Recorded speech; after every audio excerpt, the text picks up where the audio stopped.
Here are tangible, science-backed ways to hook your audience in the first 3 seconds. But first, let's play a game. Can you finish these sounds? Red Robin. Yum. I'm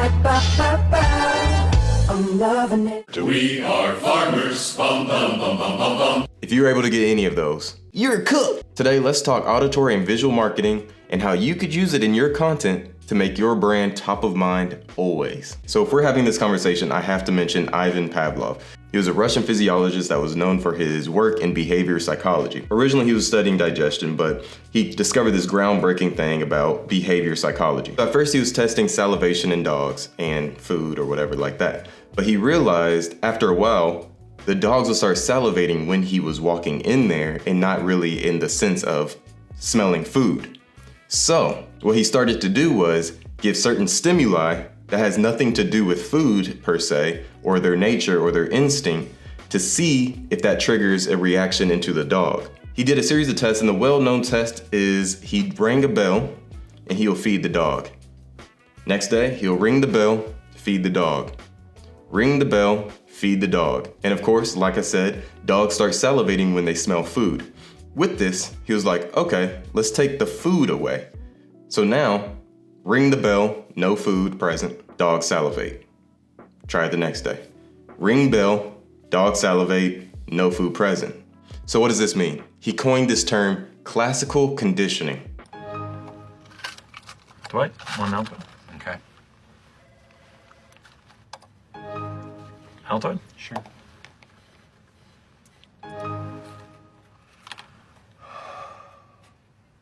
What are you doing? What? I don't know. My mouth tastes so bad all of a sudden. Classical conditioning is when a neutral stimuli becomes associated with an automatic response. Think that sound that the dogs are hearing. The bell doesn't have anything to do with food. It has nothing to do with their nature to salivate. But once they did it enough, ring the bell, receive food, ring the bell, receive the food, that bell is now associated with food. So they automatically have a response that they can't control, which is salivating, right? So to the dog, bell means food. To their nature that they can't control, bell means body salivate. But when you think about it, a phone dinging really doesn't mean anything to our human nature, right? At first, you don't really get a human response from it. There's no instinct that is related to that phone ding. We're conditioned to know that when phone dings, that means notification. We get dopamine hits when we see an Instagram like notification. We're used to. I don't know. Do we still do that? How do y'all feel when y'all get notifications? Are y'all happy? Do y'all still get hit with dopamine, or are y'all like me who get anxiety? Do y'all get anxious when y'all get notifications? Let me know. For us, that ding means social interaction. We get that dopamine hit. We get excitement. And when you think about it, sounds have symbolism, like a sharp, high-pitched sound, like a ding. Please subscribe. Urgency, it grabs attention, it makes you look. So I wanna tell y'all the reason I even thought about this video idea. One, it's because I've been conditioned for Hardees. Out of everything that I could be conditioned for, Hardees. So I started getting Hardees ads, right? Hardees has an audible logo, and it's that.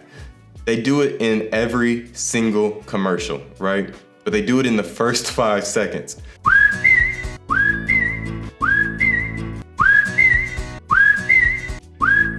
When I get a Hardees YouTube ad, I hear that every single time. I'm not really thinking about it, but I do know that that means Hardees, right? Last week, we were rolling down, and I just randomly talked to my wife. I'm like, wonder what Hardees tastes like.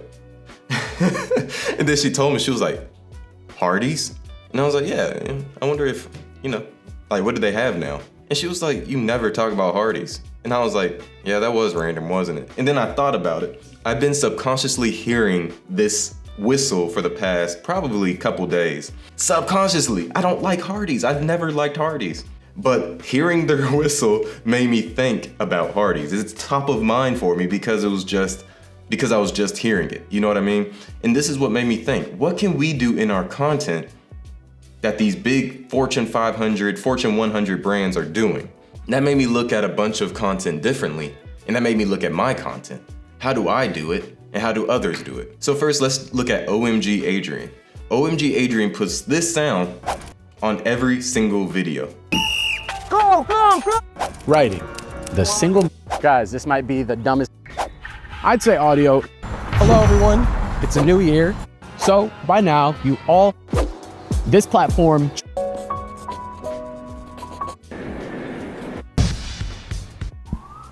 This is a realistic.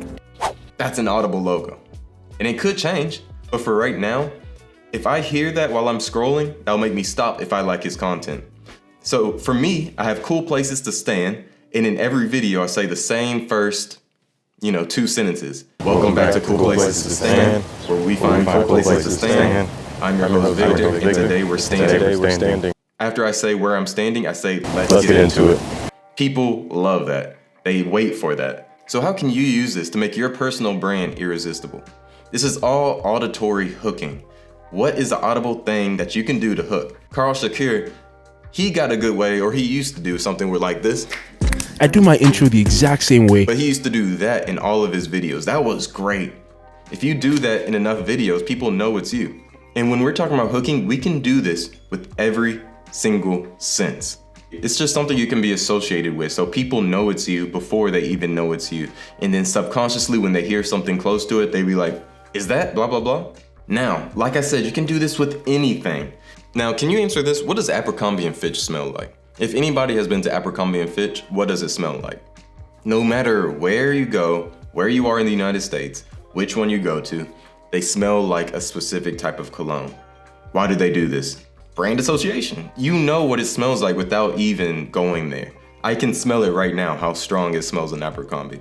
It smells like perfume and cologne. I'm not gonna say hooking is easy. There's a lot of moving parts to it that we're not getting into today, but I just want you to think about how you can use human nature, conditioning, and your 5 senses to create a hook that's different from everybody else and that propels your brand forward. You want these things to be a part of your brand so that when people hear, oh, that's Victor's video, you want to be that recognizable. And you want to carry that out through your brands. You don't have to create a jingle or whistle in front of your videos, but find something that you can do consistently that you can associate with your brand or that you want associated with your brand. Again, it can be as arbitrary as a SFX, or it can be as intentional as saying the same thing in every video. But let's say you have a coffee series. Say the same thing every Monday when you're putting out that coffee series. Let's say you have a fashion video or a get ready with me. Let's basically say the same thing every single time. You can also edit yourself the same way, like fading in every single time so people know what it is in this repeatable series that they're in for. We have to create consistency around what we're doing if we want to propel our personal brands and give us room in the future to grow into businesses and create other brands and business. You need to be as human as possible. And that goes with studying human psychology. Classical conditioning is a thing that we all are conditioned to do. You know what I'm saying? You can do this with your brand. You can associate symbols with you. You can associate sounds with you, visuals with you. You just have to think about what different things can you do in your content that makes you irresistible. Play to human emotion.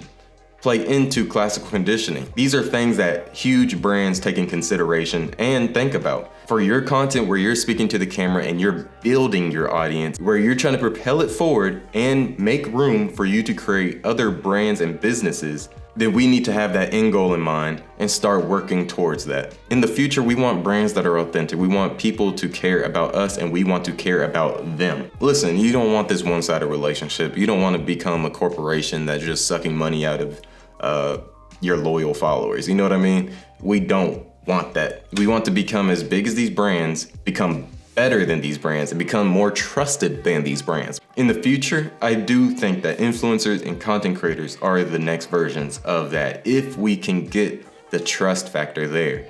People don't trust influencers and content creators because in the past, all of them have seemed untrustworthy. I feel like if we build stronger brands around content creators and influencers as they are coming up and as they are hitting that point to switching over to CEOs and entrepreneurs and creating businesses, then that bond between the customer and the business will be a lot better. I hope you enjoyed today's video. If you have any questions at all, don't be afraid to leave them in the comments. I'm trying to respond to everybody. And if you enjoyed this video, please subscribe and give it a like. It'll help me out so much. Again, let me know what videos you want to see in the future. What are you interested in branding? My bad, that was an abrupt ending. Bye.